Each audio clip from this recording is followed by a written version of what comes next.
This is work that we did as part of the ICARIA study, which is looking at the impact of the higher risk group of 1Q amplified patients and the impact of isatuximab in that setting in combination with pomalidomide and dexamethasone. And in short, we clearly see clinical benefit that's quite striking in favor of the triplet versus the control group, which was the doublet, amplifying, as it were, the benefit that we see from isatuximab in high-risk myeloma. We know this from upfront studies such as ICARIA, the ICARIA trial that was presented by Dr. Francesca Gay as a plenary session at ASH.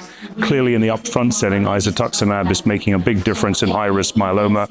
We know that also from the German group, that this is important, that isatuximab clearly is able to overdrive high-risk cytogenetics and some of the effects of high-risk cytogenetics, although not completely, but to certainly a greater extent than the control arms of the various studies, that we can actually use isatuximab in a setting of high-risk myeloma.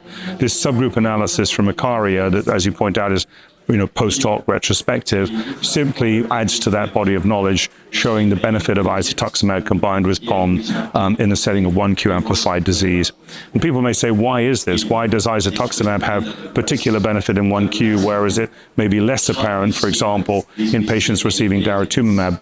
We don't know that for sure, but what we do know biologically is that if you have 1Q amplification in your disease, i.e. the myeloma is amplified for 1Q, there is some preclinical evidence that that particular pathobiology is associated with greater resistance to complement-mediated killing.